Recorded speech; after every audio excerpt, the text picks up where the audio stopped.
We are all born with an opportunity to make ourselves. All you have to do to be a real artist is purify your intentions. You know, Sacha, they say, are leaders born or made? So with this story, are artists born or made?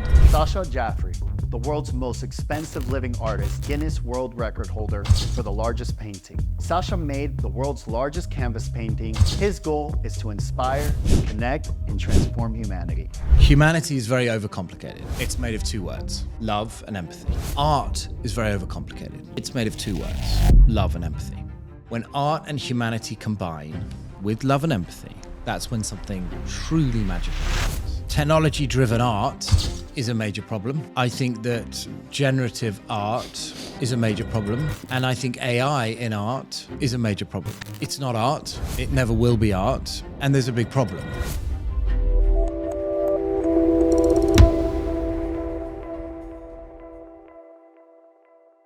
Sacha Jafri, welcome to ZENO Talks. This is the first episode of the third season of ZENO Talks, and it's an absolute honor and pleasure to have you here.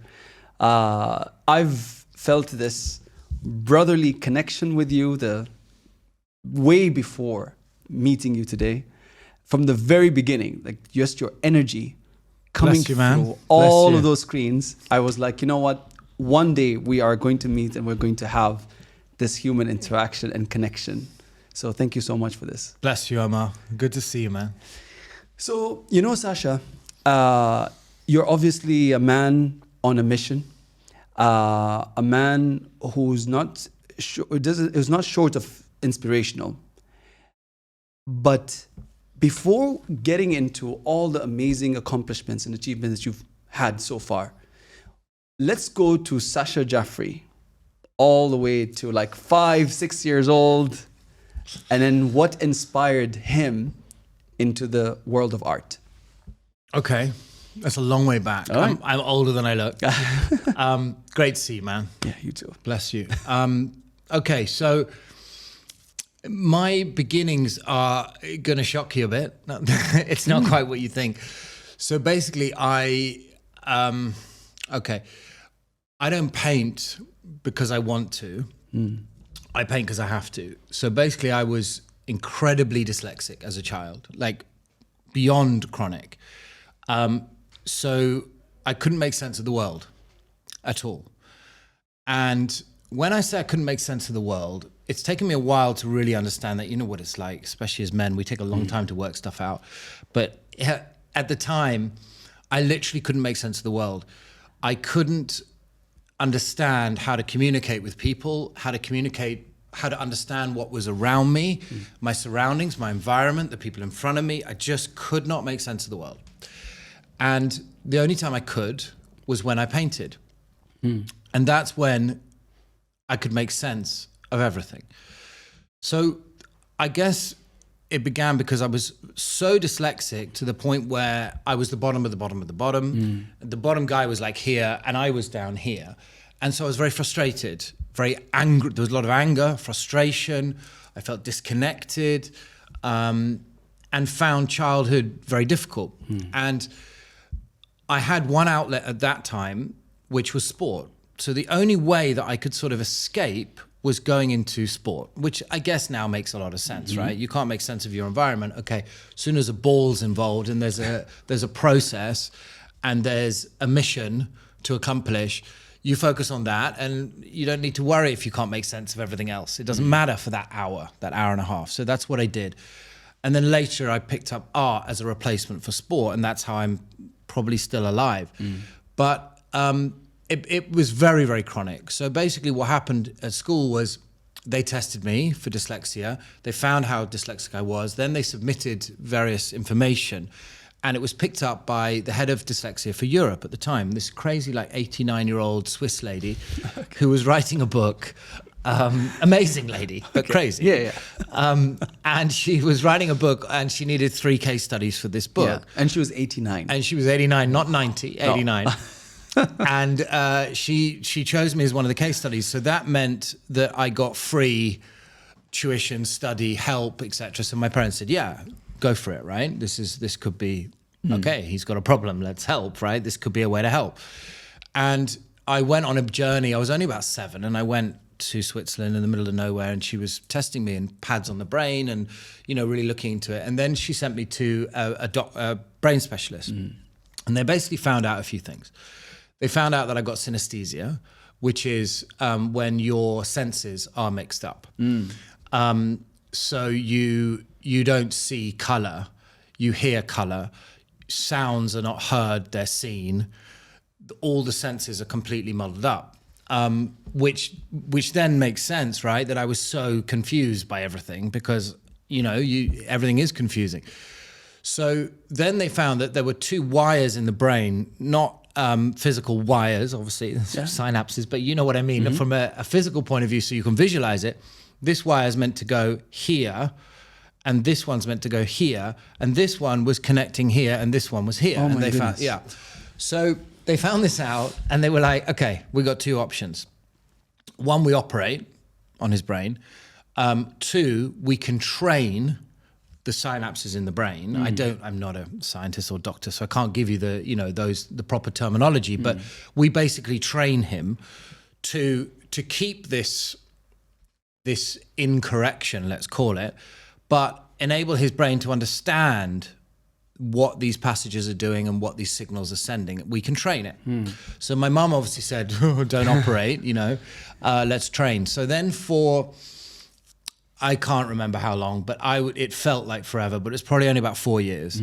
I wore a patch over one eye, and I had to move a dog into a kennel visually on a card. There was this card, and the dog was here and the kennel was here, and I had to move the dog into the kennel, and that was obviously doing something in the brain, right?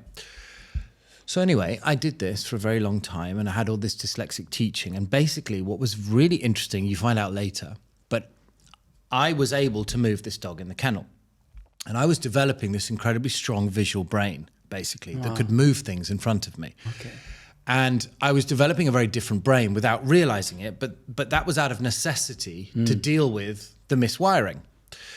So I was developing this visual brain that then enabled me to see everything visually. So I could do mental arithmetic, huge numbers, instantly, because I could see the patterns, and I could see it as shapes, color, form, right? And suddenly, I went from the bottom of the bottom of the bottom. Like the bottom guy was here, and I was below the table. That's how below I was. I suddenly got a scholarship into Eton College, and then got into Oxford University and got a first and an MA from Oxford, which is extraordinary, right? Yeah. To go from that place to that place was an incredible journey.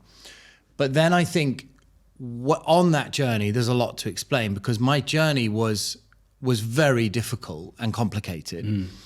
At one point, I was at Eton, and the headmaster called my parents into school. And that doesn't happen. That's a major issue, right? The headmaster doesn't really deal with that type of stuff. That's your housemaster deals with that. So the headmaster calls my parents in, sits them down. And this is a very clear visual memory, because this was a big problem at the time. Yeah. And he says, and I'm sat there, and he says, we've got a problem with Sacha. Half the masters, let's call them teachers, half the teachers think he's a genius, and half the teachers think he's mad. And he said it with a very serious, right? Yeah. And he said, and we've got a problem. This is a problem. This isn't a funny, this is a problem. Yeah. So my mum goes, oh my God, our son's mad, like, and my dad goes, well, our son's a genius. What's the problem? Yeah, right? Obviously, right? So that's the difference between them. So then they said, look, what are you going to do?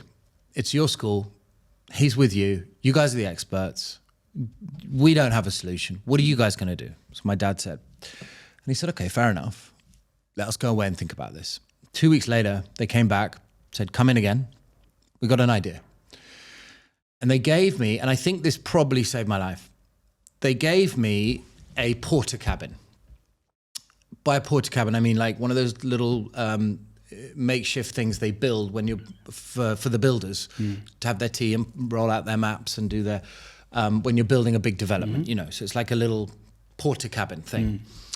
And there's this place at Eton, each class, each subject has its own environment, let's say. It's like a university. So you have the art school, they call it. And that's where everyone goes from all over the place to do their art. And next to it, they built this porter cabin. And they said, okay, we are going to fill it with canvas, paint, and easels. Nothing else. And we're going to give you the key. And you will have the only key. And we don't care what you do in there. And we don't care if you're there all night. And we don't care what happens in there. Wow. As long as you're at chapel first thing in the morning and you don't miss any classes of the day. And at that point, I was there all night and I was painting. And through painting, the world made sense during that time. And that's when I was able to carve the journey I've carved, I guess. But I owe it to that very seminal moment in my life where things could have gone like this, or I was given that opportunity.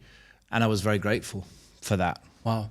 I was going to say, that test that you had about putting the dog in the kennel. Yeah. I was going to ask, do you owe it to that? Yes. Did that really help? So Was that like a pivotal moment? So that in my mind my brain's not brilliant in these scenarios. That my mind is that's a different question. And that is why I'm who I am today. Exactly that. You're absolutely right. That is because what happened out of that was I developed this visual brain. Now, I take it for granted now, but I realize when I talk to other people and when I do things that it's quite weird.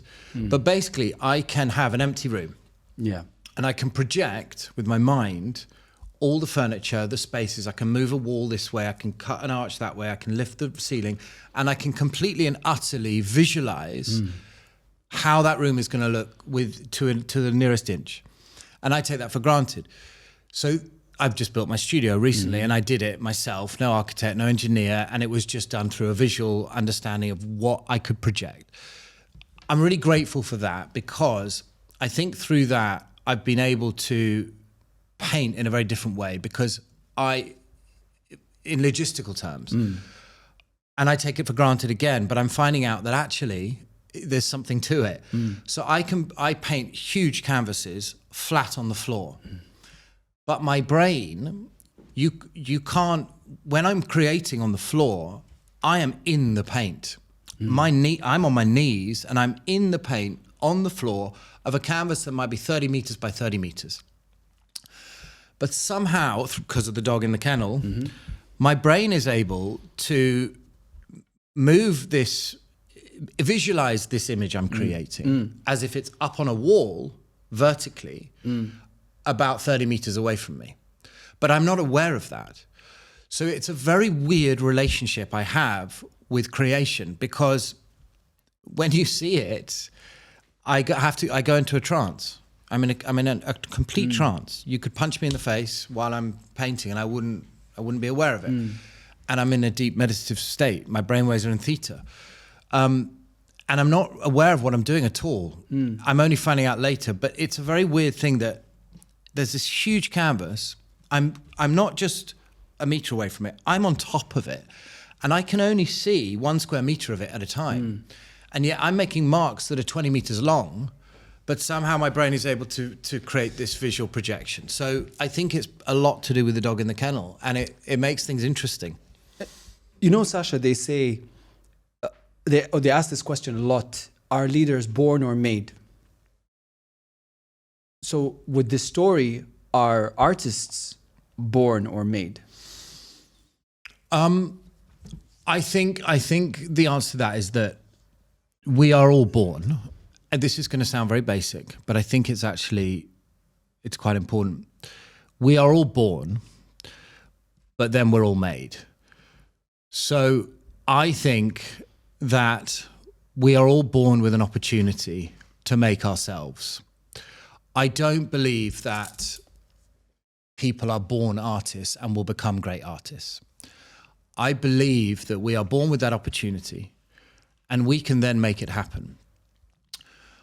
I don't think it happens by accident or by chance. I don't think it happens by circumstance or luck. I think you make decisions and you make things happen. And on my journey, I've worked out a lot. And I think the answer to that is anybody can be an artist for 2 years. Anybody. And we're all born artists. There's no way you can question that. I mean, Picasso beautifully said, it took me 40 years to learn, by the age of 8, I could draw as well as Rembrandt, but it took me another 40 years to learn to draw like a child. It's true, because to be an artist is to purify. It's very simple to be an artist. It's a very simple thing, but it's incredibly difficult to keep it going. All you have to do to be a real artist is purify your intentions, is understand the power of energy and connection, is understand that you have to create from a place of surrender.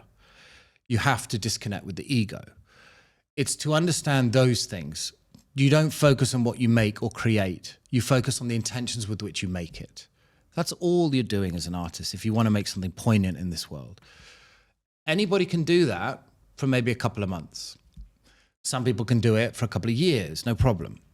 But to sustain that for 25 years, 30, 40 years, means you're going to go on a journey where you're going to have to make a lot of sacrifices and a lot of purposeful decisions that you want to stay on this journey, because it's incredibly difficult to sustain being an artist, a real artist, for 25, 30, 40 years. Incredibly difficult. So there's no way that any human being is born for that. You're going to have, no human being is born for marriage. You have to work at it. You have to make decisions that you're going to sustain that relationship. It's the same as being an artist. I think it's the same with anything and any vocation and any walk of life. You have to make a decision that this is important to you and that you're willing to learn along this journey. You understand the core of what makes it, and every time you go off over here, you're going to make the effort to come back here on that journey. And by that, I think I can sum it up more simply, which is, and you'll work out, you can probably see by talking to me, my brain works as a stream of consciousness. So when I talk, I'm working out the answer as I develop. This is how my brain works. This is how I create paintings. So it becomes quite interesting for me because I also find things out as I get asked questions about things that I haven't asked myself. So I think, and it's all about how you put that question forward. I think what's really important is to understand, and this relates to whether you're born an artist or not, and if you want to become one, how do you? And if you want to stay on that path, how do you? And I think it's quite simple. We're made of energy.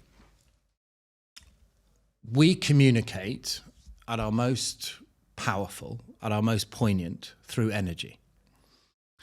But the energy we emit is made of our intentions. When our intentions become questionable, financially driven, ego driven, socially driven, agenda filled, we emit static. Energy cannot transmit through static, hence the breakdown of humanity, in basic terms, in my mind. If I go on that premise, that's my decision that I've made, that I want to be an artist, but I only want to be an artist on these terms. And the terms are, I want to focus not on the finished product, on what I'm creating, even on the journey of creation, or even on the process of creation. I want to concentrate on how I live my life. I want to focus on living a life of grace. I don't mean that in the Christian way of grace. I mean that in the way of with love, with empathy, with compassion, with decency, with gratitude. Grace. Gratitude, right, with grace. Mm-hmm. I want to focus on how I live my life. And then I believe that every now and then I'll borrow a moment. And something magical will happen. And then I'll give that moment back and I'll say thank you, because it's just a moment. It means nothing in this world. It's a moment. And it's really important to remember that. And I've only borrowed it. It's not mine. I've borrowed a moment. Something magical's happened. Then it's important you give it back with grace and gratitude and you say thank you. And then those moments keep coming when you stay living that life of grace, compassion, empathy, love. As soon as you engage the ego and think, look what I did, I'm amazing, look, I did this, it's amazing. As soon as you forget to give it back and say thank you, as soon as you think it's not a moment, but it's something significant, those moments don't come. People call it writer's block or creator's block. There's no such thing. It's when you don't live a life of grace, because the moment's not going to come. So I've made that decision that that's the artist I want to be. And I believe that is what real art is and where it comes from. But through that journey, I'm constantly going to be going off over here. I'm going to be losing, to keep pure intention, to question yourself constantly, to constantly be questioning every move you make, every action you make, and every word you speak. You're not going to just be purely just floating along that line. You're going to be going off. You're going to be like, whoa, wait a second. So I'm consciously making decisions to come back to that path, to move forward as an artist. So I think it's very conscious. You know what I mean? You know, Sacha, you, of course, you are, you're an artist, you produce art, but speaking to you, even before, you're like a humanist. I feel like you're a messenger, and you have a message that you're sending, because you have this. It's beautiful. It's not scary, but it's beautiful energy. It's unbelievable. I can feel it. It's unbelievable. Not always. It's no, I don't know. But I told you, even before meeting you, there's an energy I can't even describe. I wish people could just feel here. It's crazy. Like even my heart is like, I don't know. That I don't know where you got that from. Or if you ever felt like, hey, Sacha, like you heard a voice or something, there's something you need to do.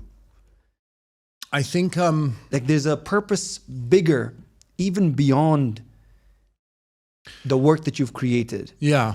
Have you done it, or are you still working on it? Because go on. Sorry. No. I was trying to work out your question, but I think I know your question. And then I was trying to work out my answer, and I don't think I know my answer. But I can tell you what I'm thinking while you're asking me the question. Yeah. Okay. No, it's not even in my question list. Well, this is something else, because I'm just thinking saying that, so many things in my head. This is what I'm thinking, right? This is the only way I can answer that. Okay. So I think that I've sort of I've had a lot of very interesting things have happened, and I found out 45 years later, what those things are about and what the important things are and who I am and what I'm here for. And I think I have found that out. I think it's taken me 45 years. I'm 47 now, but I think I've been trying for 45 years, because as a 3-year-old, I was, as I said, incredibly frustrated, incredibly couldn't make sense of the world. When you can't make sense of the world as a 3-year-old, then, you're constantly looking for like, what is the answer? What am I, because you can't make sense of anything. So I think this really. I think that it doesn't really matter what we make or build. It doesn't matter. It doesn't matter what any of us make or build. It matters the intentions with which we do it. Because when we create something with those intentions, it's going to emit energy. That energy is going to go into our universe, and it's going to be there forever. It can't go anywhere. It can't dissipate. It can't dissolve. It's there forever. So that leads me to think the only legacy we really leave in this world is the energy we emit and the vibrations we leave behind. Well, that makes life very easy for me. Someone who gets very confused, very, can't make sense of, that makes things really easy. Because that means all I've got to do is focus on my intentions, focus on emitting an energy, and focus on leaving a legacy in this world. How beautiful is that? When you combine that with art, it becomes even more beautiful, because then what I do, if I focus all my intentions on the brushstroke I make, that brushstroke vibrates at a higher frequency and enters the soul. I know that's true for a fact. And I think I know these things are true by the journey I've been on, because I've painted for 27 years solid. I haven't stopped. Hence, every relationship I ever have just, nightmare breaks impossible, because I have painted for 27 years nonstop. There are very few people that have done that, which means I feel very lucky, because on that journey, I've learned a lot, but I've learned it all through paint. And that's a really beautiful thing, because I've learned that when I am in that state, and I do purify my intentions, and I do lay this paint with this energy, it doesn't matter what the paint looks like, what the mark is. It doesn't matter how thick the line is. It doesn't matter what color it is. It matters the energy I put into it. And when I do, and it goes on a wall, and someone looks at it, I know that that's something that is a legacy in this world forever. But I know also equally that when I'm not in that place, and I'm not creating with that purified energy, I'm creating nothing. I'm creating something aesthetic. And I don't want to sacrifice my life, which is what I'm doing, just to create pretty things. I want to leave a legacy of vibration. And that, I think, is my focus. And I'm lucky, because not everyone has that singular focus. And I think it can probably be applied to most things in life, but I do feel very lucky that with art, it's very, very clear to me. And it's made clear with very, very clear experiments, let's call them. You get 5 guys to dip a brush the same width into the same pot of paint, and do a line on a canvas, exactly the same length, width, everything.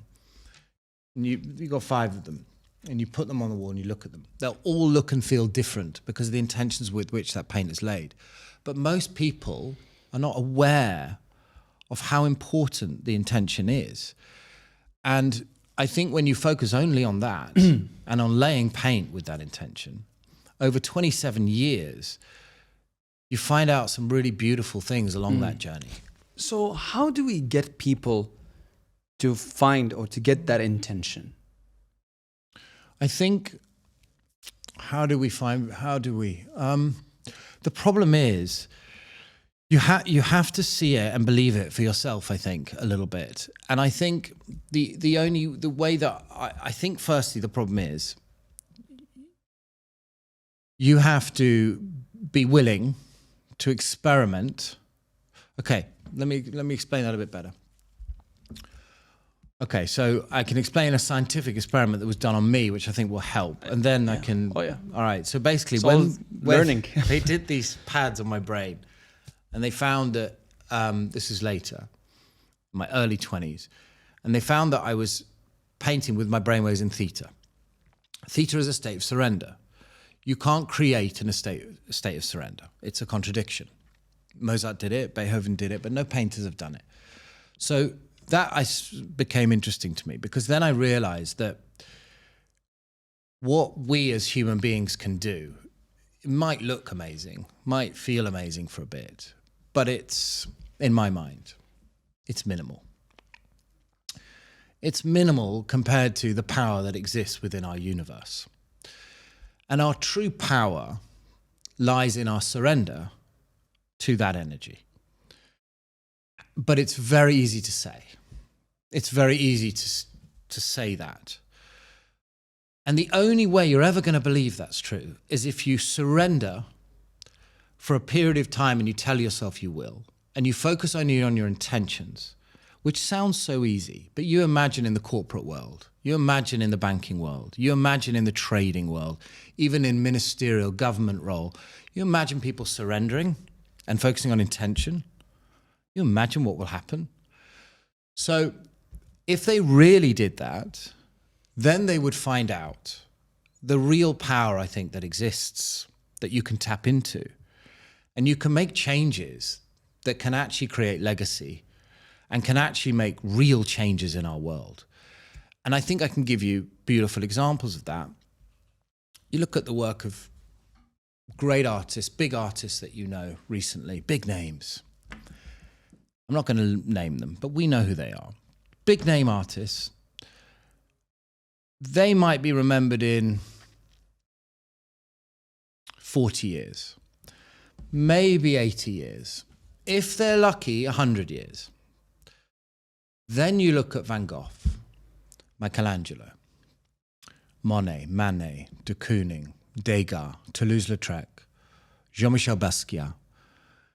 They're going to be remembered in 1,000 years because they've left a true legacy on this world through intention and surrender. And that's the difference.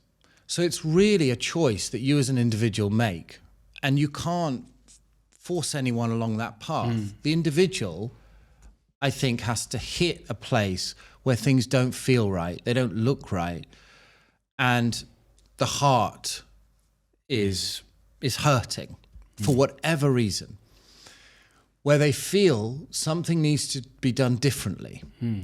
And I think when you get to that place, you go one of two ways. And I went that way.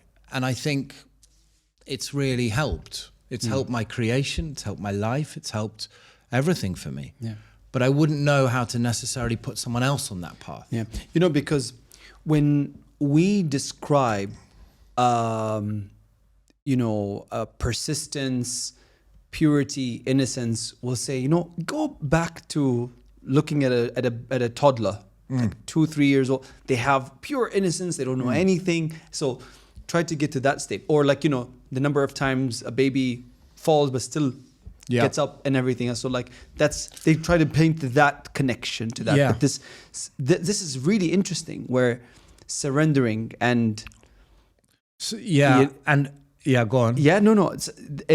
It would be amazing if people knew or could find a moment, an example of when they could connect to that stage. You see, surrendering, it's very interesting. I'm in a very deep state of meditation when I paint, right?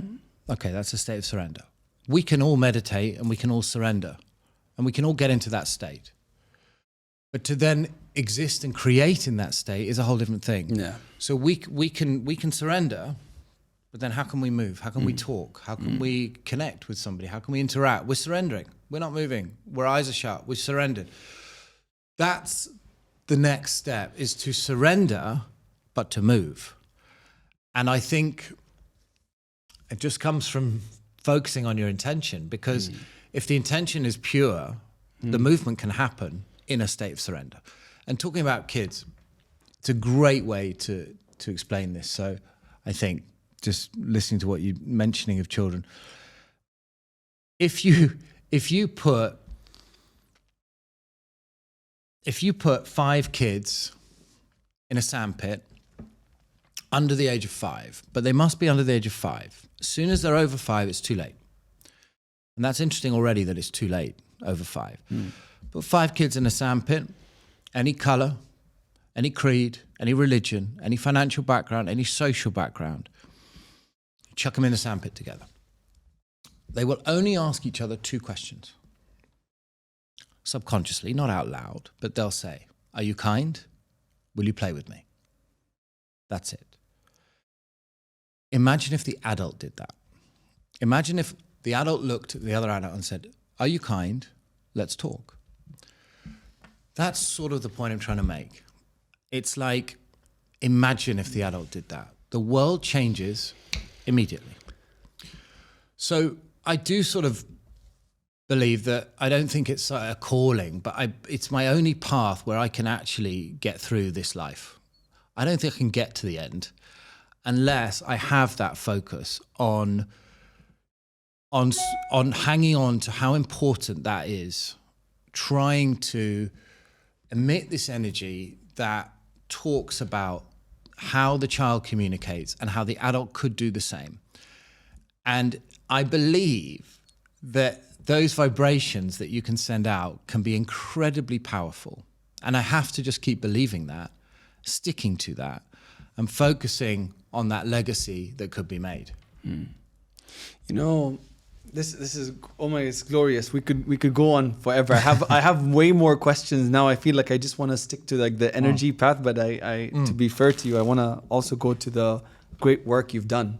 So obviously, Sacha, you've created a lot of work for a lot of amazing people and organizations around the world.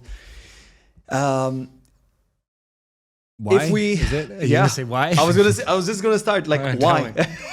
You took the question out of my mouth. Why? I think there's two things on that. They're very simple, and it's probably quite controversial. I think there's three things. I think that humanity is very overcomplicated. It's made of two words: love and empathy. Art is very overcomplicated. It's full of a lot of smoke and mirrors, a lot of nonsense, a lot of manipulation. It's made of two words: love and empathy. When art and humanity combine with love and empathy, that's when something truly magical happens. That's something I can sacrifice my life for. That's something I can hang on to. That's something that I can just focus on to the end. I do it for purely selfish reasons.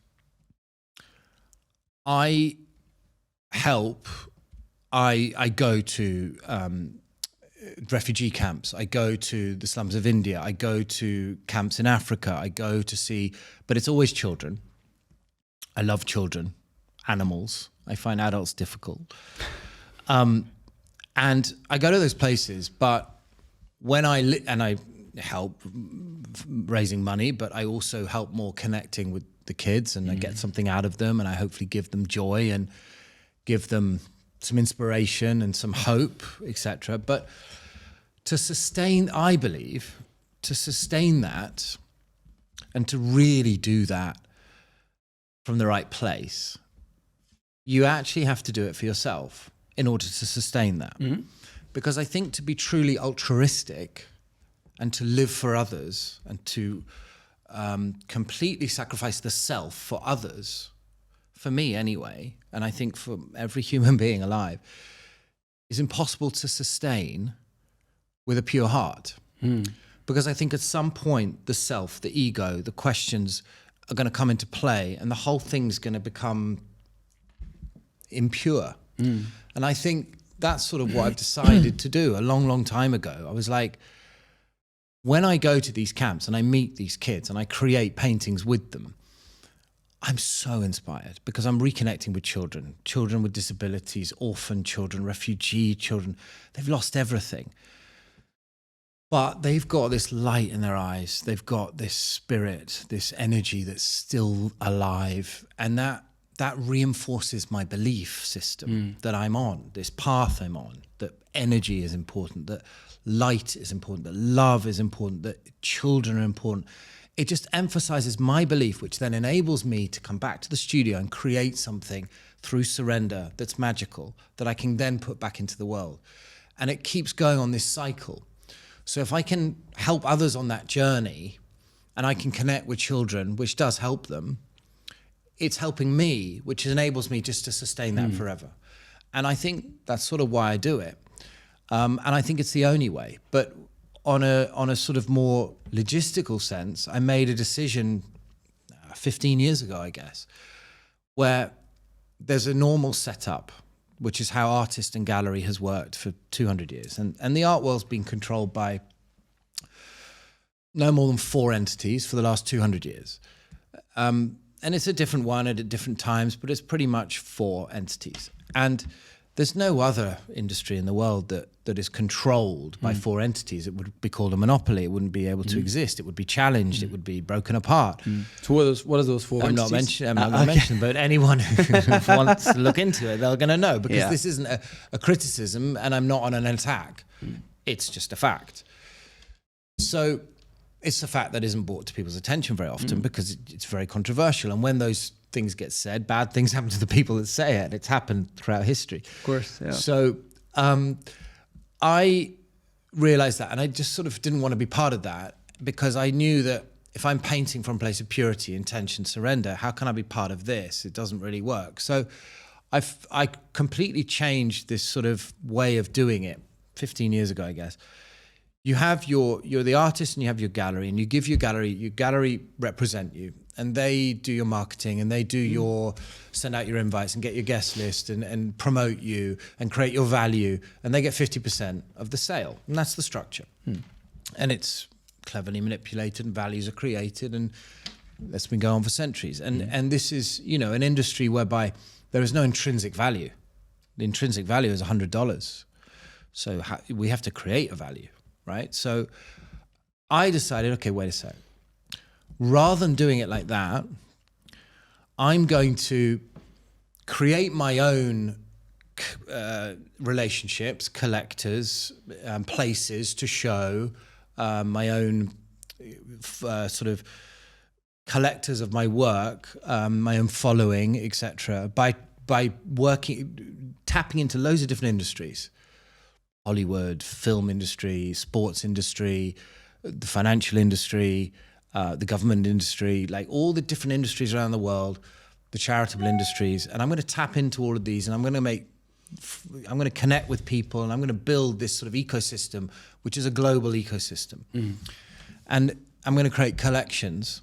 And instead of giving 50% to a gallery, I'm going to give 80% to a charity. And I'm going to have 20% for me, which is going to be enough, more than enough, because I see money as it buys me time.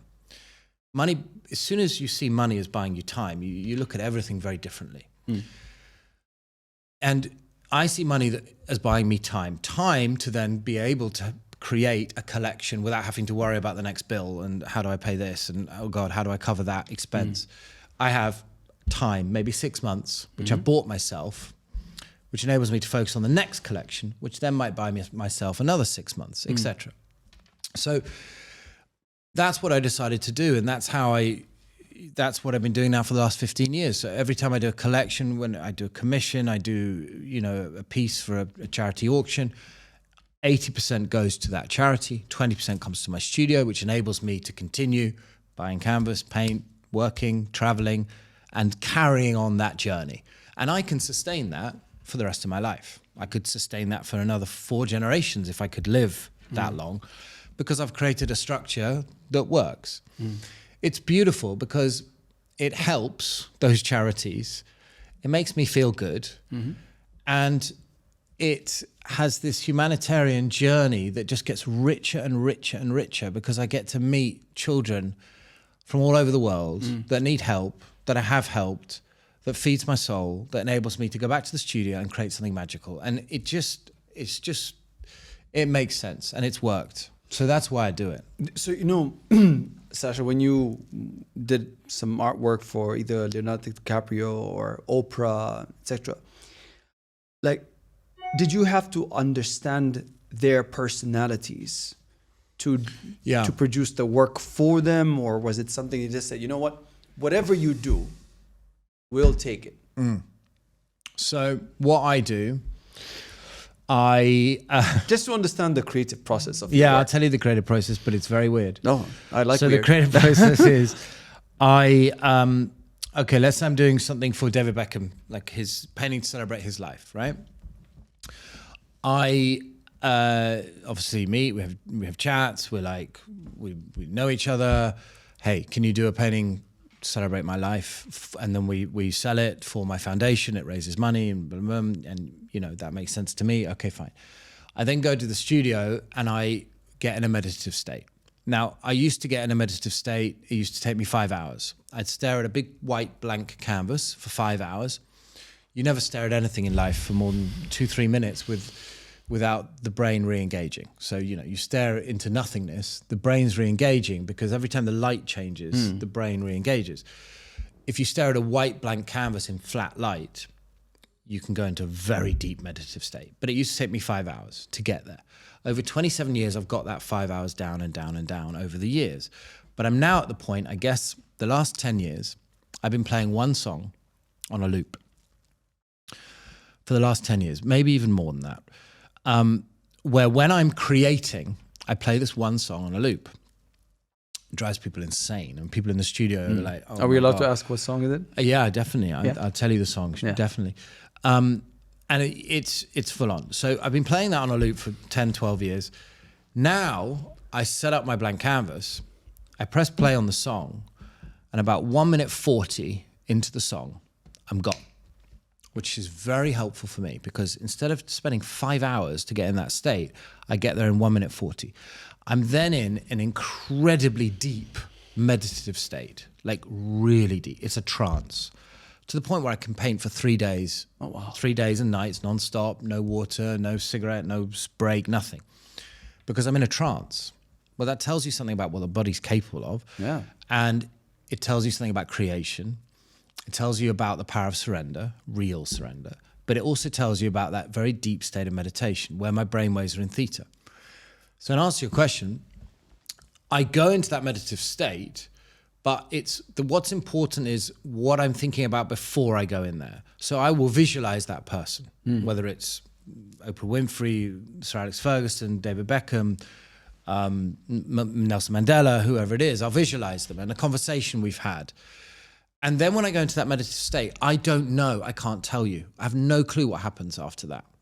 But all I know is that before I go into that state, leading up to that, I'm focusing on my conscious time, my conscious brain, my conscious world, and I'm bringing everything into it and I'm focusing on it. And then I go into that meditative state, and then I'm completely locked in to the energy, the essence of that person. And then that creation will be about their essence. The song, in answer to your question, is called Growing Up. It's from Growing Old, sorry. Is it Growing Up or Growing Old? I never remember. It's from a film. It's a soundtrack to a movie called The Good Lie. And it's a movie actually with Reese Witherspoon, who I love as an actress. And it's about a true story about an American lady who goes and helps refugees and brings them back and gives them a life. But it's a very beautiful soundtrack. And the song, I don't know why, but it just throws me in that. I'm gone. I can think about why, but I don't need to think about why. It just it does it. So that's interesting. But I think over time, I've really worked out why I paint, where I'm inspired from, and what I'm doing. And if you asked me even 3 years ago, I wouldn't have had a clue. And that's after painting for 24 years. I wouldn't have been able to answer the question. I would have given you some nonsense. Now I can tell you, I'm only inspired by human emotion. That's it. So I spend my conscious time, and I've only realized this recently, I spend my conscious life, time, existence, connecting with human emotion. Whatever emotions those are. And that can be as simple as a romantic TV show. It can be just seeing a random child on the street and just connecting with that emotion for 1 second. And that's what I'm feeling, because all I'm feeling now is heightened emotions everywhere. And I'm sort of not feeling anything else. It's heightened emotions. And I translate those and they come into the brain in different ways. But that's all I'm tapping into, human emotion. And that, for whatever reason, inspires me to keep creating. And then what happens, and this is how I start a normal painting, if it's not a commission for some famous person, before I go into that meditative state, I see one emotion. We think there's a few hundred emotions? There's an infinite number of emotions. We are feeling a different emotion every split second, but we don't connect with it, because if we did, we'd be exhausted. I try and connect with as many of those emotions as I can during my conscious time, so that when I go into the subconscious, I've got this array of emotions which are so minutely different, but they are different. And then I stare at this canvas and I see that emotion in the middle of the canvas, and it's always in the middle, and it's a ball, and it's an emotion. I can't explain it to you, I can't describe it to you, but it's a color and it's moving and it's a ball. And then from there, I'll create marks and shapes and lines, and I'll push and put, and all I'll be doing is working on that single emotion and just pushing it out and exploring it. But weirdly, at the end of that painting, it'll end up a narrative. figures. It'll become figurative. It'll have a full narrative to it, but I won't have created that. The emotions created that. So it's really nice when you finally do sort of understand what you're inspired by, what you're trying to do, and what your calling is. And so that's what it is for me. So, on that, getting work commissioned, etc., you, just like with anything else, you need to protect your energy. I mean, you need to protect your time, etc. Is art only for the haves, not the have-nots? So a lot of the times, getting access to some work by amazing artists, if you can't afford it, then it's almost like inaccessible. How do you address that for the people that say, I want to have a Sacha Jafri on my wall, but I don't have the same amount of money that Oprah or Leonardo DiCaprio has in their bank accounts? Sure. I address that in a slightly different way. I say no to 95% of people that want to buy my work. Oh. Because my work is part of my soul. And I'm not going to let someone own one of my paintings that hasn't got the right energy. So basically, I only create 12 paintings a year. Well, a collection is 12 paintings, and it takes 2 years to complete. Now, most artists are doing 80, 90, 100 paintings a year. Oh, wow. I'm doing 12 paintings every 2 years. It's a very low number. And each one is a major sacrifice of a major part of me, because I've gone to a state of surrender. I've meditated. I've searched. I've focused on my intention, on living this life of grace. It's a lot of effort. And every now and then I borrow a moment and something magical spills out. Yeah. But every now and then, like not very often. Yeah. So when it does, it's like, for me, it's everything. That thing that's been created, that thing that's been created is everything to me. So there's no way I'm going to let someone buy it because they've got lots of money. So I'm going to be saying no to most people. That's why my value's gone up and up and up, because I say no to everybody. Yeah, fair enough. So, and I'll sort of stick to that, because I think the thing for me is, it's energy. It's on a canvas, and it's very different. My work. It's not. You don't look at my paintings, go up to them and look at them. They come off. They give off energy, and they connect with you. Yeah. Or they don't. There's no in between. There's no, I quite like that. It's either whoa, and you're hit here, and you people break down and cry. They like feel major emotion, or they feel an emotion they don't know, but they're like. It's either that, or it's walk straight past it. There's no in between. And that's me as a creator. That's what my work is. So when someone really connects with it, the price is so immaterial. It's like, we'll have a conversation, and I'll either say, it doesn't matter if you've got $10 million. This is not your painting. You're not having it. And there might be some aggression. There might be some macho-ness. There might be some, here's the money. It's no. But at the same time, the most beautiful soul in the world could come and say, there's no way I can ever afford this. But they've just broken down, they've cried, and we'll work out a way that piece could become theirs over maybe a 2-year, 3-year period. Or we'll work out, hey, if you can help this charity through this that you do, and we can work something out.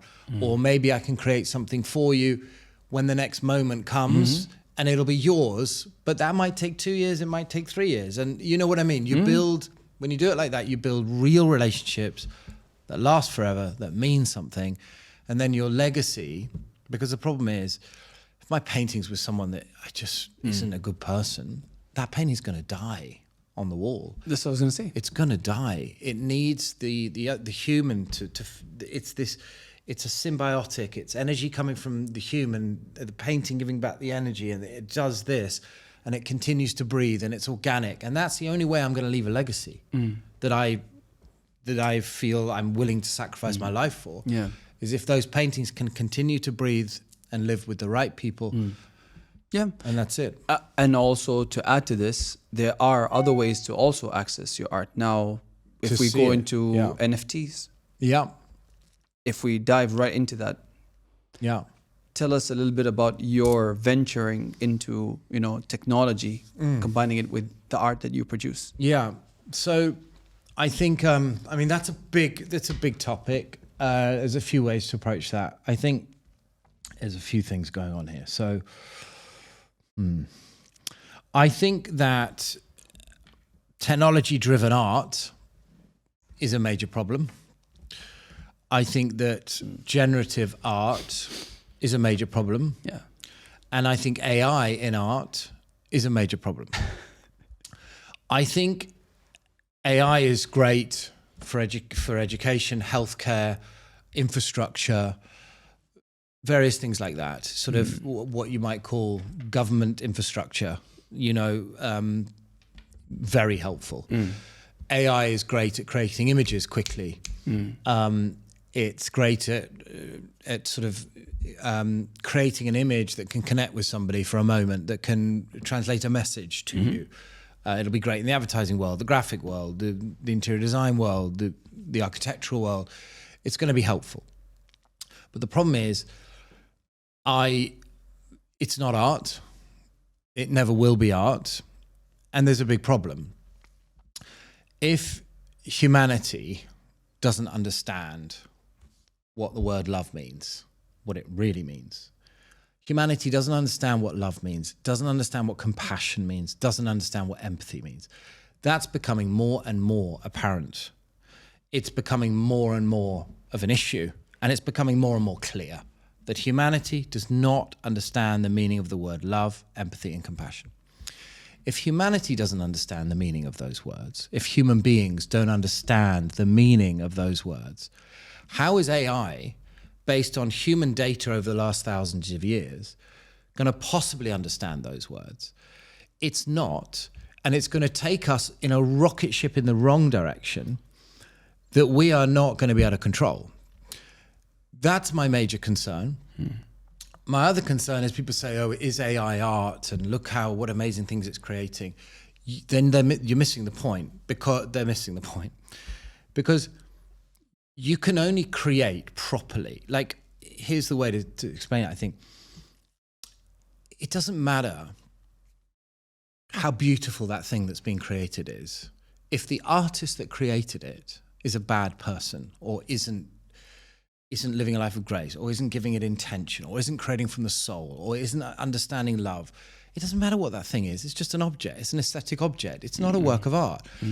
It's the person that creates it that matters a lot more than that finished thing that we look at. So in that case, you can only really create something meaningful and poignant in our world as an artist from a place of surrender. How can AI surrender? It can't. What can it surrender to? Information, data? It can't surrender to anything. Only human beings can surrender. That's the biggest issue. How can AI create with compassion, intention, love? It can't, because it only understands it based on the data we've given it, and we don't understand it. And that's evident that we don't. But more clear than that, how can it create from a place of surrender? It has nothing to surrender to. That's the biggest issue. So if we put AI away to where it needs to be focused, which is in healthcare, in education, in mapping our roads, in finance, in research, in R&D, in space technology, these are great. Send it. Let's invest in that, and do not let it enter the art world, and do not start calling it art. And the main problem with all of that we're facing at the moment in the art world is, if the energy we emit is made of our intentions, and when our intentions become questionable, we emit static, and energy can't transmit through static, hence the breakdown of humanity. We are filling our world right now with screens of digital art. That's a problem, because they give off static. If you ever go to these conferences, or these, like I went to one the other day, and there must be 10,000 screens in the space of maybe 5,000 square feet. And there are people there all walking around, trying to do business, trying to network, but they are surrounded by static everywhere. And now, sadly, that is filling our world, even museums, art galleries, it's art on screens. And the problem is, there are films that are beautiful and have been made over the centuries and the last decade and the last 20 years that are beautiful. And you go and you watch that movie and they're incredible creations. They're films. There's very few works of art that we as human beings have connected with that can actually help change our direction as a humanity. And I think we need to focus more on those things, those beautiful artworks that we have through history. And try and move away, not allow this overtake of technology in art. I think technology has its place in many other fields. Sure. But in art, we need to try and focus on where it comes from, the intention with which it's made, and removing static. Otherwise, we're going to fill our world with something that is not going to nourish us. And that's going to be a big problem. Yeah. You know, somewhere in between, in the middle of our conversation, I was going to ask you, I feel like if you had an opportunity to stand in front of world leaders at like the UN General Assembly, like what would you address them? You know, you know how every leader has like 30 minutes. Some of them go on a rant and say some crazy things, you know, whatever. But you do mention, you know, the lack of like love, empathy, and compassion. Is there something? What would you address? I'm really interested. This is completely different. I just feel like putting you there. What would you say at the UN General Assembly? I think what I would say is that we're all very obsessed with technology, and there's two things to think about here.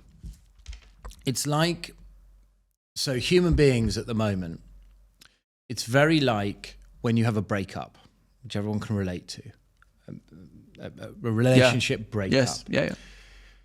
You go blinkered, and you go in a direction and you go blinkered. You don't go with an open heart when you're having a breakup. At the moment, human beings are having a breakup from humanity. They're just not aware of it. And they're blinkered, and they're like, let's move forward, because that's what you do. You don't go with an open heart when you're having a breakup. This is what I think tell world leaders is we're very obsessed with technology, and technology can help us in certain areas.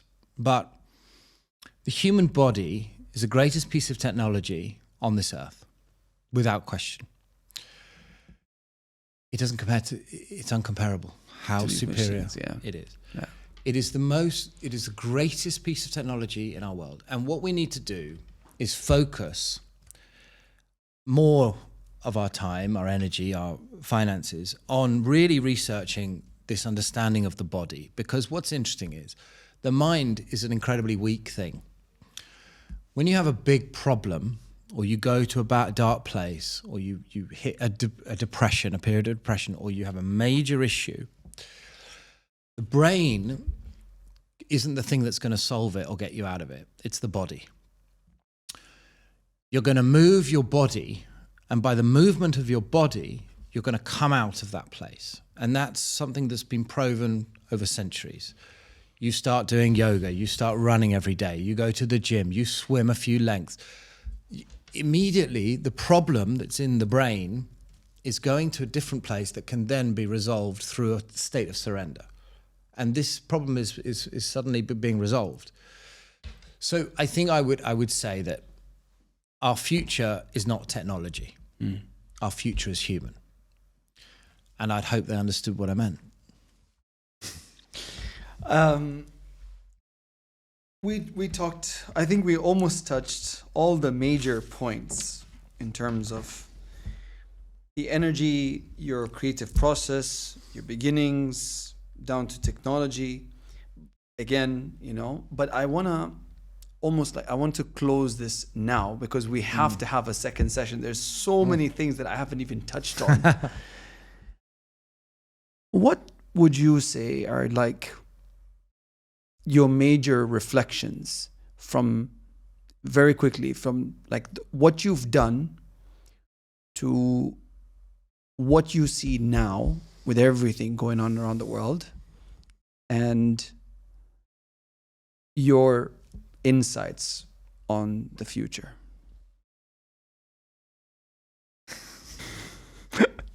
Sorry, I know. Dude. I'm trying my level best as well to control my questions, but I want so much information from you, and I don't have enough time with you. Ask me the question again. So, past, present, future reflections. My past, Yes. present, future. Mm-hmm. Gosh, man. You can start with the dog and the kennel. That's fine. I mean, well, you mean like a summary of the... I mean, look, I tell you something that's very interesting that I found. And it solves a few things on the journey. Is that what's very interesting thing as an adult, an older adult, whether you're in your 30s, 40s, 50s, 60s, 70s, if you lose that connection with the self, and people say, you know, talk about the self a lot, and they talk about finding myself, and you know, immediately you switch off and you go, oh God.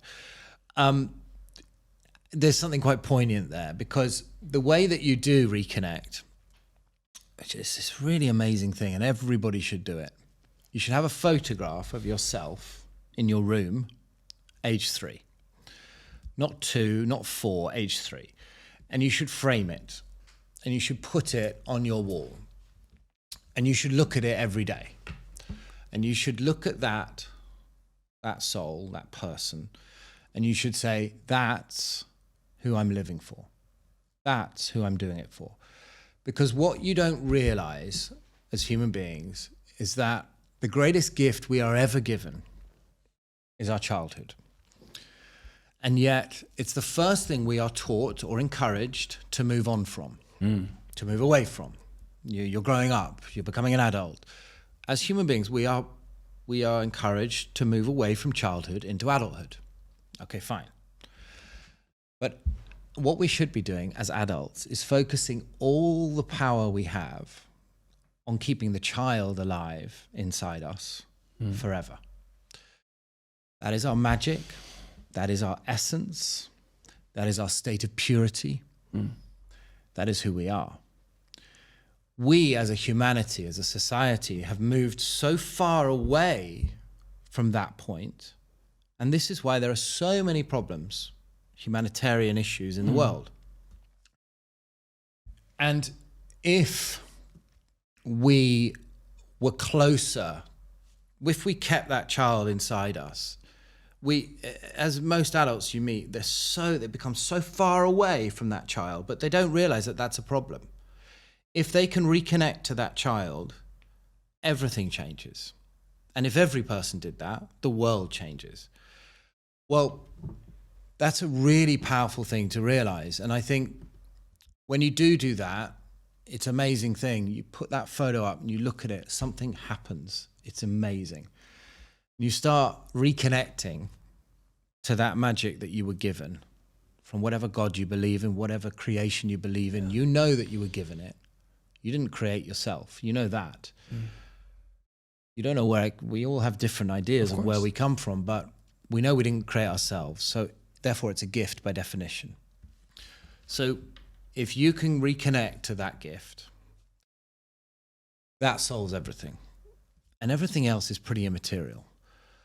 So that's the only way I can really answer your question. I'm going to do that. I mean, I'm going to get my 3-year-old picture, put it up on the wall. It's the weirdest thing. And going back to that, I think there's a lot of people that don't think that far back. Yeah. They try to see, to appreciate the childhood, the gift of childhood. Yeah. And then, but it's a very weird thing. It's a physical act. You're going to do a physical act, but it's going to have an effect that is not physical. Yeah. That is spiritual. That is extraordinary. It's going to have this extraordinary effect. It's very weird. And Sacha, I'll tell you, look, as a Muslim, I don't know if you know this, but Muslim means to surrender. Like, right. Islam means to surrender. Okay, no. Islam. I don't know enough about it. Islam, literally, the word Islam. What does Islam mean? Islam means to surrender. Okay. Yeah, so that's what. Okay. It actually means. You said that so many times. I don't even know if I'm even practicing the way that you've described it so beautifully. That's what I believe we are meant to be doing. And this is something that I really, truly want to take back with me. It's really hard to do. Yeah. But when you're not, what I find is you do it for a bit and then you go off course. Yeah. And you got to bring yourself back. And you don't stay there, for huge periods of time. But if you keep bringing yourself back, it's an amazingly beautiful thing, that state of surrender. But it is, yeah. I think a lot of people think they're surrendering, but they're not. Thank you so much, Sacha, for joining us. I took way more time than I don't even know the time. We've gone way over. probably I knew this was going to happen. I know, and Tanya's probably going to kill me. But it's all good, bro. Don't worry. Thank you so much for this, bro. It was amazing having you on ZENO Talks, and I can't wait for multiple more episodes. We'll do episode 2, man. Yeah, for There's sure. a lot more. Good to see you, brother. Thank you so much, brother. Thank you, man.